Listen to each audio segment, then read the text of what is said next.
Hello LAP, this is Brandon Rice coming to you with your chairman's report. I gave the order bank numbers over the weekend in my late video, so those haven't changed, so we won't get back into those. Let's get straight to the elephant in the room. We had a big announcement on Monday, had a lot of guests in from government, from CEOs out of Ford, International out of the UAW. It was a big deal. You know, some of you guys have been here a long time just like I have. Some of you not as long, but I can tell you now, the last time that we had a town hall meeting like that was in 2017 when it was we were losing sea crew. The last town hall that I went to before that was back in 2008, I believe it was, 8 or 9, when we were going down to one shift during the Explorer.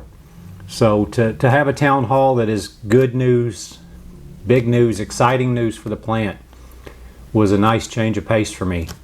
That's not to say we never had positive town halls, but we haven't had one in a long time. So naturally I was excited about that. I know there were people that took away some positives and there were people that took away some negatives from that, and I understand that too. I kind of want to talk a little bit about both of them. So first off, yes, I'm also disappointed that we didn't unveil the vehicle for all of the membership to see at that meeting. I know that was a little bit of a letdown for a lot of people. I also understand why Ford did what they did there. While they told us a lot about the vehicle, we live in a day and time where when Apple comes out with the new iPhone, there's a Chinese knockoff of it 2 months later. So at this point, we're still 16 months away from selling the first sellable unit to people. They don't necessarily want to put out what it's going to look like this early and give people time to try and mimic what that is. So while it was disappointing, I also kind of understand the mindset that was behind that. I know people are nervous about EVs, but EVs are coming to us one way or another. This will be a little bit different. This is something that's new to Ford because it's going to be an affordable EV that the average Joe out there, the blue collar worker, the Ford worker, can afford. You know, most of us weren't lining up out at the dealerships to pick up an $80,000 pickup truck or a $70,000 midsize SUV. It's not to say they aren't nice vehicles. It's just not something that most of us were willing to do. When you start talking about a $30,000 EV that doesn't need oil changes and can run on just a little bit of electricity from the house, I never have to stop at a gas pump again, that's a game changer. And I do think these are going to do well. I really do. There's also, if you paid attention, they were talking about several different vehicles that could be built on this platform. That's an important thing to think about too. This isn't us going on the hook for the Escape. This isn't us going on the hook for the Explorer. This is us going on the hook for a platform that they can build multiple top hats on.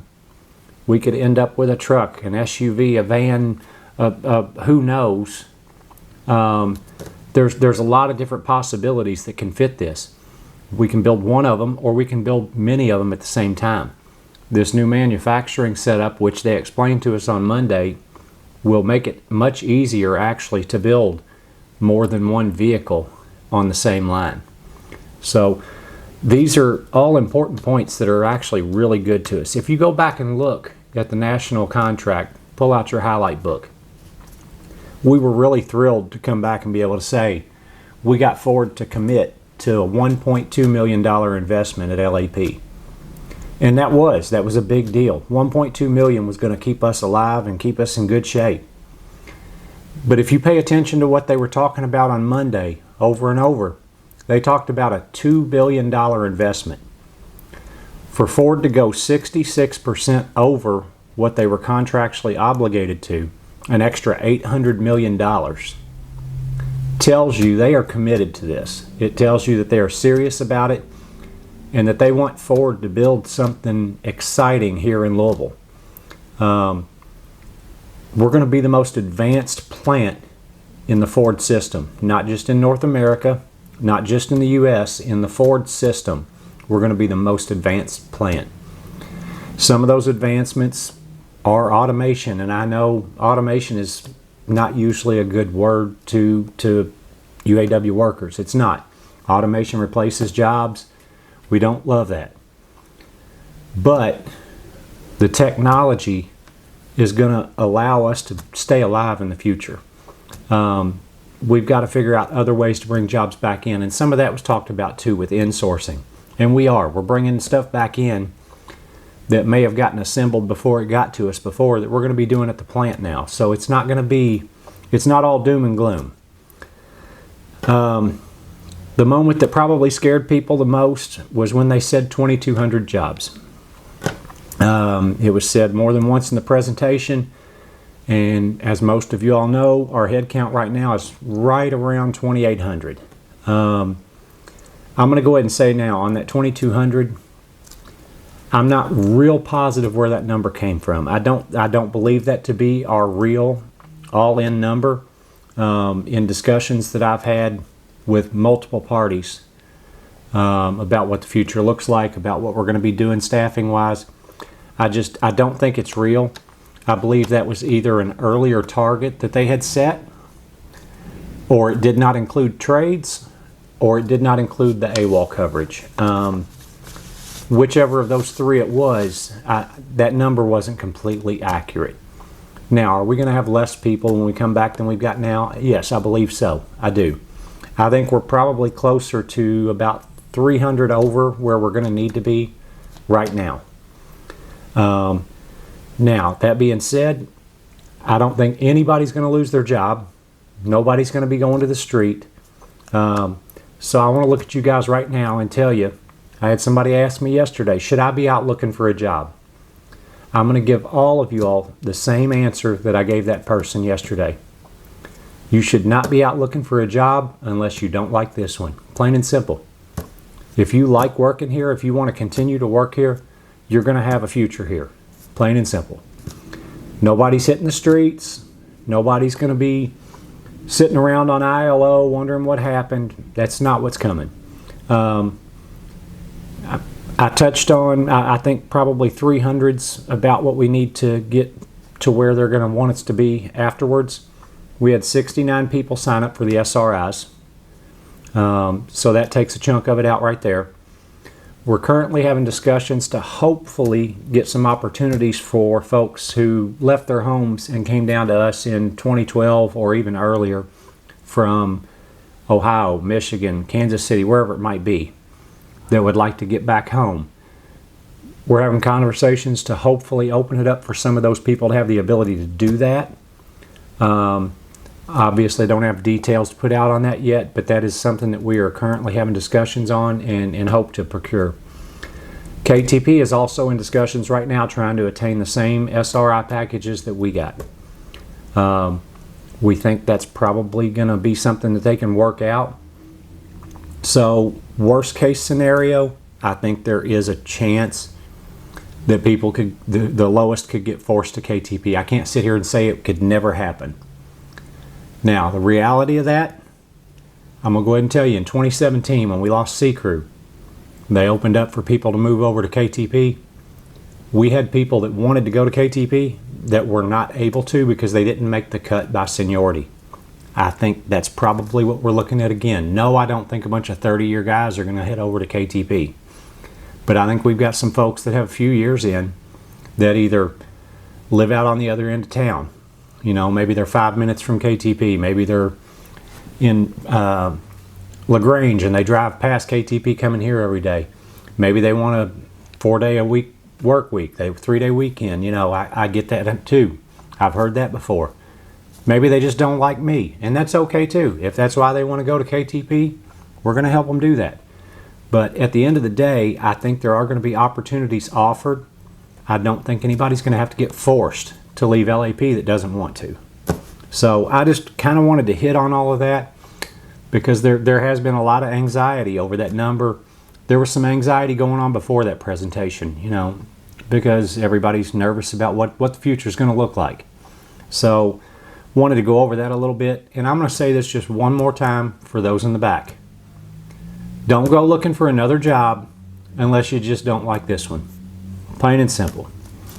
The investment and the products that are going into this place are going to secure our future for years to come. We're going to be in good shape. I believe there's a very real possibility that we're having discussions about possibly going back to a sea crew here in a few years. So I don't think there's any risk there. I don't want you guys to feel anxiety and feel scared for your careers. All right, I'm going to get off my soapbox now, get back to the normal stuff here. So I've hit on it before, but we've got a potential for a single shift the first week of September. That looks to be highly likely. Again, till the company puts it out, I can't notify you. The week of September 15th on the stock calendars is showing as both shifts laid off. There is discussion about that maybe being a single shift week as well. Don't really know the answer on that one just yet. Once we cross into the fourth quarter on October 1st, I don't think we're going to have any more down weeks whatsoever. I believe as soon as we get into fourth quarter, I think they'll keep us running till we run that last escape off the end of the line, and then we'll go down for the retool.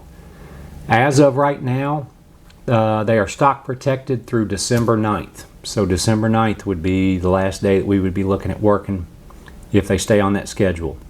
Things go sideways. Could that get pushed back closer to Christmas? Absolutely. If they have their way, will it get pulled forward closer to Thanksgiving? I think so. I don't see anything where it moves back any further than that, but I think if they can get us to where we run up to Thanksgiving and get us out of there, I believe they will.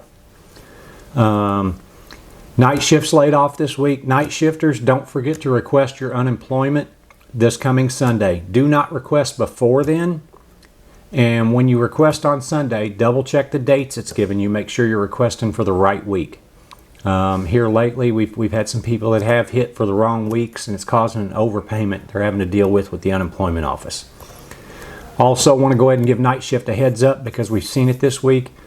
A lot of our day shift folks have found that their PIN is not working when they go to call it in on the phone line.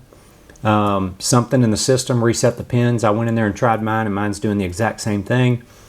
If you need to reset your PIN, if you log on to uiclaimsportal.ky.gov, the same website where we go to request it online, when you get in there, up at the top on the right, there's a spot that says My Information.